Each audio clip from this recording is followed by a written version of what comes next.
பரசுராமர் கர்ணனுக்கு பயிற்சியும் கொடுத்துவிட்டு அது ஆபத்துக்கு உதவாது, சரியான நேரத்தில் பயனை அளிக்காது என்ற ஒரு சாபத்தையும் கொடுத்து விடுகிறான். காரணம் அவன் பொய்யுரைத்தமையினால் அவன் மீது அவர் அப்படி ஒரு தண்டனையை விதித்து விடுகிறான். கர்ணன் சென்று விடுகிறான். பரசுராமர் பலவும் அவனை பற்றி சிந்தனை கொள்ளுகிறார். உண்மையில் பரசுராமர் கிருஷ்ணனின் 10 அவதாரங்களில் 6வது அவதாரம் என்று கூறப்படுகிறார். என்னடா அது, நாம் சாதாரண ஒரு போர் பயிற்சியாளன், அவனோ உயிர் காக்கும் கவசத்தையே பிறனுக்கு தானமாக தந்த தானவீரன். அப்படிப்பட்டவனுக்கு நாம் இப்போருடைய ஒரு தீங்கிழைத்து விட்டோமே என்று அவர் வருந்தவம் செய்கிறார்.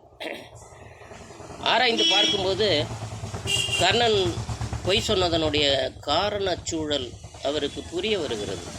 சமூகம் அந்த காலத்தில் இன்றைய விடவும் மோசமாக இருந்திருக்கிறது. தாழ்த்தப்பட்டவன் அங்கீகரிக்கப்படாத ஒரு மனிதனாகத்தான் அந்த காலத்தில் இருந்திருக்கிறான். அங்கொன்றும் இங்கொன்றுமாக சில சீர்திருத்தங்கள் உதாரணமாக இருந்திருக்கின்றனவே தவிர அவை நடைமுறையில் இருந்ததாக தெரியவில்லை. ஒரே விதிவிலக்காக துரியோதனன் தாழ்த்தப்பட்டவன் என்று சொல்லி துரோணராலும் கிருபாச்சாரியாலும் புறக்கணிக்கப்பட்டவனை மன்னனாக்கி சத்திரிய பதவியை தந்திருக்கிறார். அப்படிப்பட்ட சீர்திருத்தம் அந்த காலத்தில் நடந்துதான் இருக்கிறது. இந்த நிலையில் பரசுராமர் கர்ணனையை சந்திக்கிறார். அந்த நேரத்தில் கர்ணன் சூரிய உபவாசம் செய்தபடி இருக்கிறான், அதாவது சூரியனை பூஜித்தபடி இருக்கிறான். சூரிய வழிபாடு எல்லாரும் செய்யக்கூடியது என்றாலும் கூட கர்ணனுக்கு சூரியன் தந்தை அல்லவா. அந்த நேரத்தில் பரசுராமர் கர்ணனை சந்திக்கிறார். குருவே வருக, வணக்கம். தங்களுக்கு நான் ஏது செய்தல் வேண்டும், எதுவாயினும் கேளுங்கள். கர்ணன் சூரிய உபவாசம் செய்கின்ற நேரத்தில் எவர் எதை கேட்டாலும் கொடுக்கக்கூடிய குணத்தவன் என்று கூறும்போது அவர் கூறுகிறார், கர்ணா, உன்னிடம் நான் எதையும் பெற வரவில்லை, உனக்கு தரவே வந்திருக்கிறேன் என்று சொன்னார். என்ன தர சித்தமாக இருக்கிறீர்கள்? குரு தருகின்ற எதுவும் எனக்கு பெரிய இன்பம் என்று கூறுகிறான். நான் தாயை கொன்றவன் என்ற பழிப்பெயரை சுமந்து கொண்டிருக்கிறேன். 21 தலைமுறைக்கான சத்திரியர்களை கொன்றவன் என்ற பழிப்பும் என்பால் இருக்கிறது. இவையெல்லாம் நீங்கும்படியாக நான் கர்ணனுக்கே வித்தை பயிற்சித்தவன், அவனுடைய குரு என்ற பெயர் இந்த உலகம் உள்ளளவும் நிலைக்கப் போகிறது. அந்த வகையிலே என்னுடைய குறை நீங்க நான் உனக்கு தானத்தை தருகிறேன்.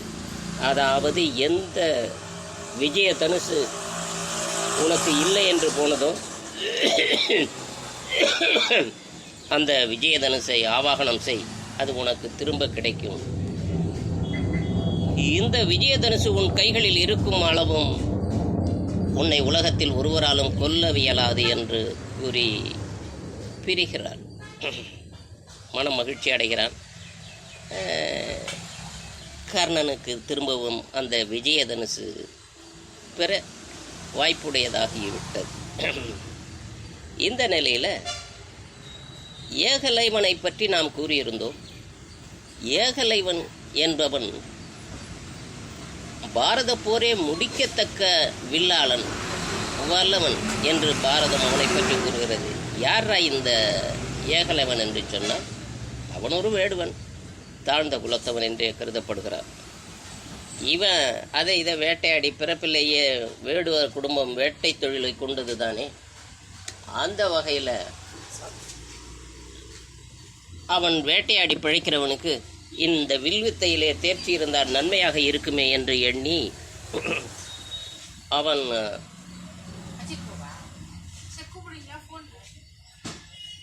அவன் துரோணரை நாடுகிறான். துரோணரிடம், ஐயா, நான் வில்வித்தை பயிற்சிக்க ஆசைப்படுகிறேன், எனக்கு கற்றுத்தாருங்கள் என்று கூறுகிறவனுக்கு, யார் நீ என்று கேட்கும்போது, நான் வேட்டுவன், வேடன், பிறப்பால் வேட்டுவ தொழிலை செய்யக்கூடியவன் என்று கூறும்போது, இது சாத்தியமில்லையப்பா. நான் சத்திரியர்களுக்கு மட்டுமே போர் பயிற்சி அளிக்கக்கூடியவன். ராஜ பரம்பரையில் பிறந்தவர்களுக்கு மட்டுமே என்னுடைய வித்தையை கற்றுத்தந்து வருகிறேன். இந்த நிலையில் நீ கேட்பது என்பது என்னால் ஆகக்கூடிய காரியமல்ல, நீ வேறு எவரையாவது பார் என்று கூறிவிடுகிறார். அந்த நிலைமையில் அவன் மிகவும் மனம் வருந்தி அவரையும் அறியாமல் அவருடைய காலடி மண்ணை எடுத்துக்கொண்டு சென்று அதையே ஒரு சிலையாக செய்து அவன் அதன் முன்னதாக பூஜைகளை செய்துவிட்டு வித்தைகளை தினமும் செய்து பழகுகிறான். உண்மையிலேயே துரோணருக்கு தாழ்த்தப்பட்டவர்களுக்கு பாடம் கற்பிக்க வேண்டும் என்ற எண்ணம் இல்லாமல் இல்லை. அர்ஜுனனுக்கு பயந்து அவர் அப்படி கூறிவிடுகிறார். காலம் வளர்கிறது, சுய முயற்சிகள் தோற்பதே இல்லை. தெய்வத்தான் ஆகாதனினும் முயற்சி தன் மெய்வருத்த கூலி தரும் என்று வள்ளுவன் கூட கூறுகின்றானே, அந்த கதைக்கு இணங்க ஏகலைவன் தேர்ந்த வில்லாளனாக மாறிவிடுகிறார். இது அடையாளமாகும்படி ஒரு சமயம் ஒரு சம்பவம் நடக்கிறது. இப்படியெல்லாம் போர் பயிற்சியை தந்து கொண்டு இருக்கிற சூழலில் அர்ஜுனன் சகிதமாக பஞ்சபாண்டவர்களோடு துரோணர் வன வழியிலே வந்து கொண்டிருக்கிறார். அங்கே அவர்களுடைய வருகையை பிடிக்காத ஒரு நாய்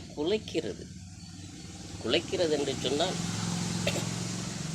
அவர்களுக்கு அது அருவருப்பாக இருக்கிறது. நம்ம கூட இப்போ சில ஊர்களுக்கு தெரியாத ஏரியாவுக்கு, நம்ம அறிமுகம் இல்லாத ஏரியாவுக்கு போகும்போது நம்ம எவ்வளோதான் டீசெண்டாக இருந்தாலும் சில நாய்கள் குலைக்கும்.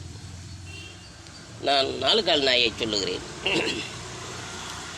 அதுபோல் அதை குலைக்கவும், இதை என்ன செய்யலாம் என்று யோசிக்கும் முன்பதாகவே அந்த நாயினுடைய வாய், குலைக்கின்ற நாய் பல அம்புகளால் தைக்கப்பட்டு வாய் மூடிக்கொள்ளுகிறது. என்னடா இது ஆச்சரியம், இது எவனால் சாத்தியம், நம்மால் கூட முடியாதே என்று துரோணரும் அர்ஜுனனும் ஆச்சரித்து நிற்கையிலே அவர்கள் கண்ணில் தென்படுகிறவன் ஏகலைவன். கையிலே வில்லு, தோளிலே அம்பாரி, அம்பரா துணி, அம்புகளை எல்லாம் கொண்ட குடுவை இது இருக்க அவன் மிக பணிவோடு வணங்கி நிற்கிறான். உங்களுக்கு இடையூறு செய்ததனாலேயே அதன் வாயை நான் மூடினேன் என்று கூறினான். யாரப்பா நீ? நான் ஏகலைவன், உங்களுக்கு முன்னதாகவே பரிச்சயமானவன். ஓ, அவனா நீ? சரி, இந்த வித்தையை நீ எவரிடம் கற்றாய்? தங்களிடம் தான் குருவே என்று கூறினான். நடுங்கி போனார் துரோணர். என்னடா இது, அர்ஜுனனும் பக்கத்தில் இருக்க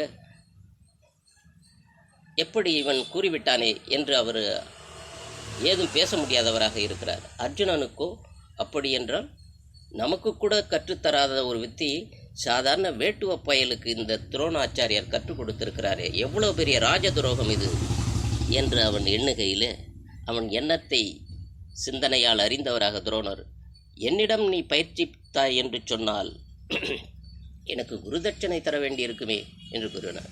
நிச்சயமாக குருவே, உங்களுக்கு குருதட்சணை தரவே இருக்கிறேன் என்று அந்த இடத்தை அவன் காட்டும்போது, துரோணர் போன்றதொரு சிலையை மண்ணாலே செய்து வைத்திருக்கிறான். அங்கே தான் அவனோட பயிற்சி நடந்திருக்கிறது. அவனும் அவரை நினைத்து தவம் இருந்த நேரத்திலே தான் இந்த சம்பவம் நடந்திருக்கிறது என்பதெல்லாம் அறியும்போது துரோணருடைய மனம் அவன்பால் ஆசீர்வாதத்தை வழங்கினாலும் அர்ஜுனனுக்கு அஞ்சி குருதட்சணை கேட்கிறார். என்ன வேண்டுமானாலும் கேளுங்கள், இப்படியான வித்தையை எனக்கு கைவரப்பெற்ற தர தந்த நீங்கள் எது கேட்டாலும் நான் தர தயாராக இருக்கிறேன். அப்படி என்றால் உனது வலதுகை கட்டவிரலை எனக்கு தா, பரிசா குரு தட்சணையாகத்தா. கிஞ்சித்தும் சிந்திக்காமல் கன நேரத்திலேயே தன் குருவாளை எடுத்து கை விரலை வெட்டி அதை ஒரு தட்டிலே வைத்து அவருக்கு சமர்ப்பிக்கிறான். இதோ குருதட்சணை. ஒரு மாணக்கன் தன்னுடைய குருவிற்கு இதனினும் மேலான ஒரு தட்சணையை தந்திருப்பானா என்பது உலக வரலாற்றிலே இல்லாத ஒரு விஷயம். காரணம், வில்லிலே அம்பை பூட்டி அதை குறியை நோக்கி எய்வதென்பது அந்த கட்டவிரல் துணை இல்லாமல் நடவாது.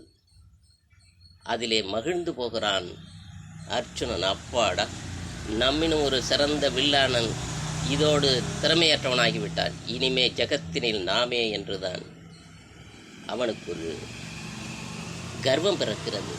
உள்ளூர துரோணர் வருந்தவே செய்கிறார், ஒரு நல்ல வில்லாளனை நாம் வீணடித்து விட்டோமே என்று. இது பொய்யாகும்படியாக ஒரு சம்பவம் நடக்கிறது. அதிலே துரோணருக்கும் அர்ஜுனனுக்கும் பாடமும் கிடைக்கிறது. அது என்ன என்பதை நாளை பேசுவோமா?